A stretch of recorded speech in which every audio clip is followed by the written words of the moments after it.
Le robot sauvage, c'est une excellente surprise. Le nouveau film de DreamWorks animation après Chapeauté 2 que j'avais trouvé assez fantastique.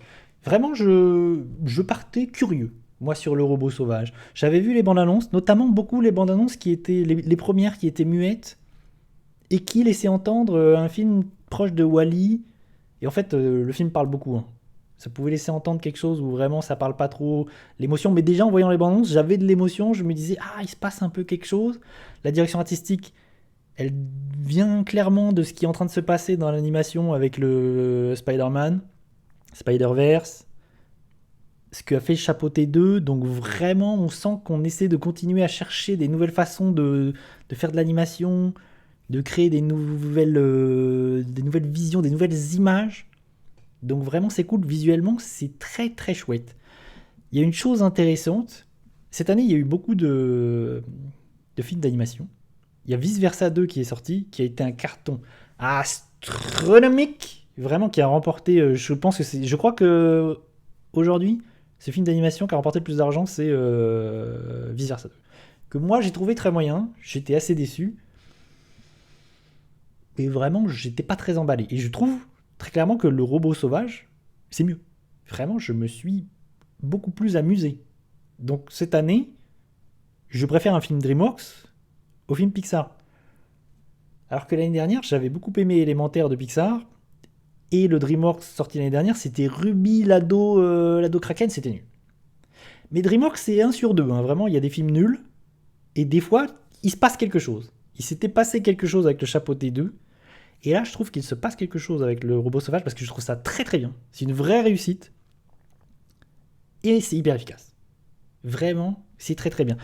Chose intéressante, j'avais envie de dire, c'est que le film a coûté que, entre guillemets, 78 millions de dollars. Ce qui n'est pas énorme.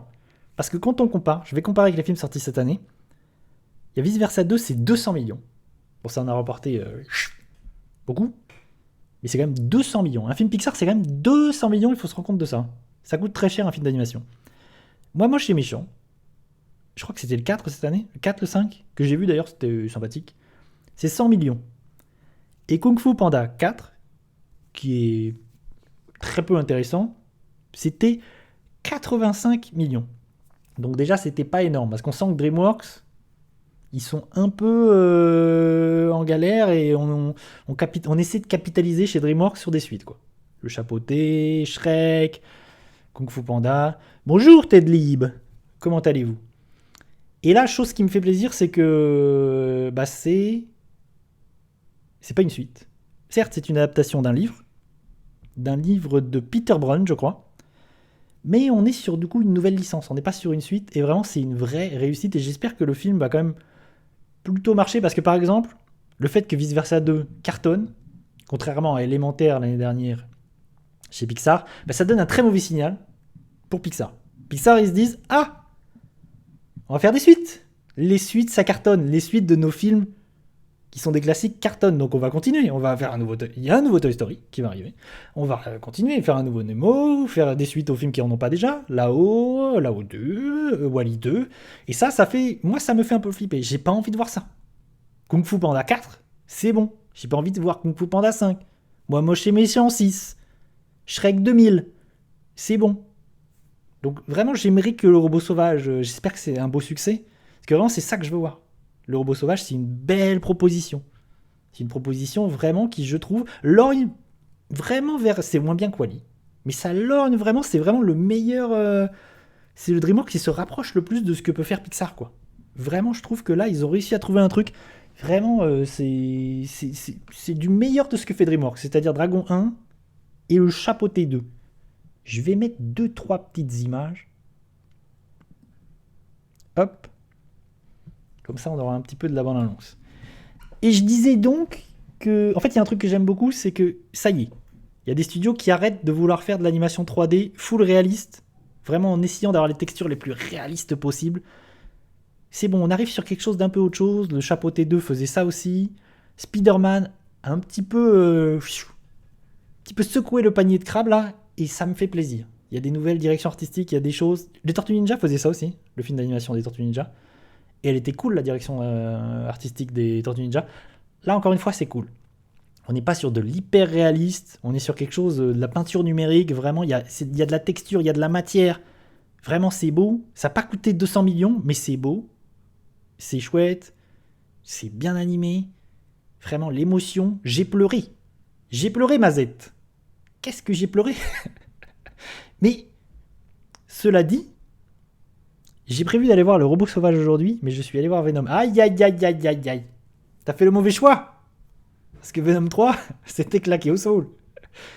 Mais j'espère que tu vas aller voir, que tu vas aller voir le robot sauvage. Parce que vraiment, c'est très, très chouette. Très, très chouette. Et je disais donc, oui, ça marche. En fait, oui, c'est très bien. Alors même que c'est hyper classique. Vraiment, la réflexion que je me suis faite, c'est que c'est hyper classique. Vraiment, c'est un truc déjà vu 1000 fois, le personnage qui se retrouve dans un univers qui n'est pas le sien. Il y a un petit côté Wall-E au début du film. Vraiment, c'est un robot qui est perdu par une grosse boîte de fabricants de robots. Et c'est un robot qui est là, en fait. C'est un robot qui est utile aux humains pour faire des tâches anodines, en fait. C'est vraiment, le robot, il est là juste pour que tu lui donnes des tâches à faire et il remplisse les tâches. Voilà. C'est un robot de service. Et il est perdu sur une île déserte avec que des animaux. Et donc, il est confronté à la vie sauvage. Et il essaye d'accomplir des tâches. Parce que son but dans la vie, c'est d'accomplir des tâches.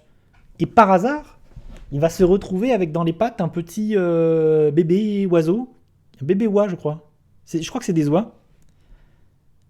Et par accident, il va détruire le nid. Et le seul survivant, c'est ce petit bébé oiseau. Il va le prendre sous son aile parce que sa mission, bah, il va devenir sa maman. Et donc, il y a cette idée de... Ma mission en tant que robot, c'est d'aider ce petit oisillon et de l'aider à... Je suis sa maman, quoi. Et elle va rencontrer d'autres animaux, dont ce petit renard facétieux, qui lui aussi est un personnage assez intéressant. Franchement, les personnages sont joliment écrits. C'est mignon. Franchement, je pense qu'en plus, c'est très familial, alors qu'il y a des trucs... En fait, c'est pour ça aussi que ça m'a fait penser à Pixar. C'est, je trouve, il y a des choses qui sont à la fois pour les adultes, qui vont marcher, qui vont passer au-dessus de la tête des enfants, mais ça marche aussi pour un public très familial. Il y a un truc qui m'a marqué, qui m'a plu, c'est la façon dont est traitée la mort. Où en fait, vu que on est dans un monde sauvage, où vraiment c'est la loi de la nature, les animaux se mangent pour survivre, et du coup, c'est la chaîne alimentaire. Ben en fait, la mort, elle est traitée comme ça, de manière assez brutale. En fait, bah, les animaux meurent de façon assez brutale. Par exemple, il y a ce personnage de maman opossum, je crois, c'est une maman opossum, elle a plein de petits. Et parfois, bah, les petits se font grailler. Normal. Et la façon dont c'est amené dans le film, c'est drôle parce que ça fait partie du comique du film, mais c'est hyper cruel. Et j'ai beaucoup aimé la façon dont c'était traité parce que c'est comme ça que ça se passe dans la nature. Et ils en font un truc à la fois humoristique et en même temps très cruel. Et en même temps, tu te dis, ah ouais, ils sont vraiment en train de se faire grailler. Voilà, on vient de voir des personnages mourir, littéralement à l'écran. Et je trouve ça très chouette la façon dont c'est traité. Je ne l'ai pas dit, mais le film, il est réalisé par Chris Sanders. Chris Sanders c'est pour ça que je parlais de Dragon aussi, Dragon 1, qui est co-réalisateur avec Dean DeBlois de Dragon 1. Il est aussi réalisateur de Lilo et Stitch. Et il y a beaucoup de points communs entre Lilo et Stitch et le robot sauvage.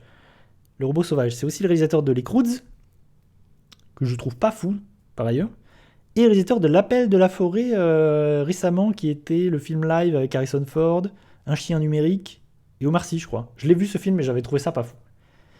Et là, il revient à l'animation, et on est sur un truc, vraiment, c'est très Lilo et Stitch, parce que c'est cette idée du personnage bizarre, du personnage monstrueux dans un univers où en fait il est en décalage. Comme Stitch, où vraiment on a un robot qui est en décalage, qui est monstrueux pour tous les autres, et qui en fait se trouve... c'est peut-être pas lui le plus monstrueux.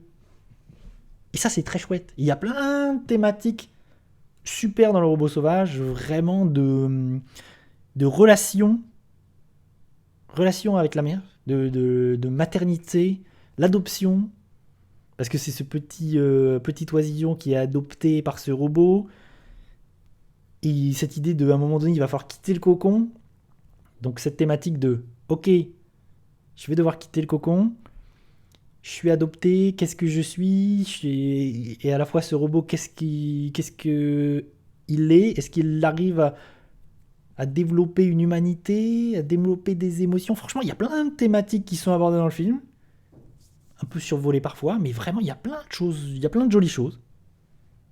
Vraiment, il y a plein de trucs d'ailleurs où qui m'ont rappelé d'autres films comme visuellement. Il y a des designs, par exemple, le design du robot, ça fait pas mal penser au Château dans le ciel de Miyazaki. La patte artistique, elle est très impressionniste. Ce côté-là, comme ça, comme c'était dans le Chapeauté 2. Vraiment, j'aime ce DreamWorks qui fait le Chapeauté 2, le robot sauvage. Ah, j'ai pas parlé de la musique, mais elle est très très bien aussi. La musique, ça m'a beaucoup plu aussi. J'ai pleuré, il y a des moments très chouettes. Vraiment, pour moi, c'est une très grosse réussite. Et en résumé, en fait, ce film, c'est Tarzan, à la réflexion. C'est Tarzan, mais avec un robot. Là où Tarzan, c'est un petit humain qui se retrouve perdu, qui devient un enfant sauvage, quoi. Perdu et qui est au contact des animaux. Là, c'est un robot qui est perdu et qui est au contact des animaux. Autre chose à dire d'ailleurs, c'est qu'il n'y a pas de Star Talent. La VF est très très bien, la version française, le doublage, alors que la version US originale, il y a beaucoup de Star Talent, il y a beaucoup d'acteurs qui sont là. Je crois qu'il y a Pedro Pascal, je crois qu'il y a Lupita Nyong'o, qui joue, je crois, le robot. En français, c'est que des acteurs, actrices, comédiens de doublage. Il n'y a pas de Star Talent. Et elle est très très très bien, comme sur le film Mario d'ailleurs. Elle est très très bien la VF. Donc vraiment, moi, c'est une super surprise. J'ai trouvé ça très très bien. Je pense qu'il y a des gens qui vont pas être touchés, parce que c'est très très efficace. Enfin, c'est très classique. Efficace, mais très classique. Donc je pense qu'il y a des gens qui vont trouver ça très classique, pas ouf. Mais vraiment, moi, ça a marché sur moi. J'ai pleuré, j'ai trouvé ça très très chouette. Je pense que j'ai préféré. Je pense que j'ai préféré le Chapeauté 2. Quoique, vraiment, je trouve que c'est des films qui sont assez équivalents chez DreamWorks. Vraiment, le Chapeauté 2, j'avais beaucoup aimé. Parce que vraiment, il y a des trucs très très cool dans le Chapeauté 2. Notamment ce personnage, cette représentation de la mort. Vraiment, le truc sur les crises d'angoisse. La représentation des crises d'angoisse. En fait, le Chapeauté, ça m'a beaucoup plu aussi parce que ça traite de la mort. Et la thématique de la mort comme ça, là, c'est un truc qui me parle de ouf. Mais en fait, c'est aussi dans le robot sauvage. Cette idée de cette thématique de la mort. Bref, le Chapeauté 2, c'est... non, pas le Chapeauté 2. Qu'est-ce que je raconte? Le robot sauvage, c'est vraiment bien.